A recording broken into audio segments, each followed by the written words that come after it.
இன்றைக்கி ஒசூர் மாநகரத்தில் இது ஒரு புதிய மைல்கல். ஒசூர் வந்து மிக வேகமாக வளர்கிற மாநகரம்னு எல்லாத்துக்கும் தெரியும்.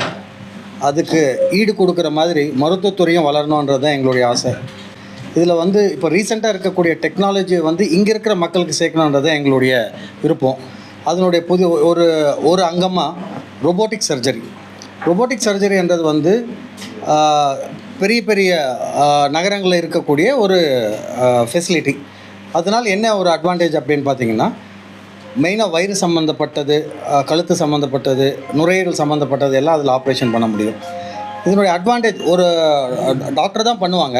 ஆனால் டாக்டர் தூரமாக உட்காந்து அதை ரோபோ தான் ஆப்ரேஷன் பண்ணும். அதை இயக்கிறது வந்து டாக்டர் தான்.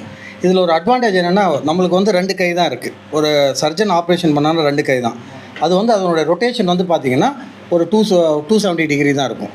ஆனால் ரோபோவை பொறுத்த வரைக்கும் 360 டிகிரிஸ் எப்படி வேணாலும் சுற்றி வேலை செய்யும். அதனுடைய அட்வான்டேஜ் என்னென்னா, இப்போ வந்து வயிற்றில் பின்னாடி இருக்கக்கூடிய கட்டிகள், அதே மாதிரி நிறைய ஒட்டிகிட்டு இருக்க பெரிய பெரிய இரத்த குழாயில் ஒட்டிகிட்டு இருக்கிற கட்டிகள் எல்லாத்தையும் வந்து ரொம்ப ப்ரிசைஸாக எந்தவித தொந்தரவும் இல்லாமல் அழகாக எடுக்கக்கூடிய ஒரு டெக்னாலஜி தான் ரோபோட்டிக் சர்ஜரின்றது.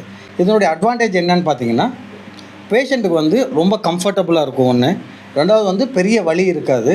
அதே மாதிரி நார்மலான டிஷ்யூ ஹேண்ட்லிங் வந்து ரொம்ப ரொம்ப மினிமலாக இருக்கும்.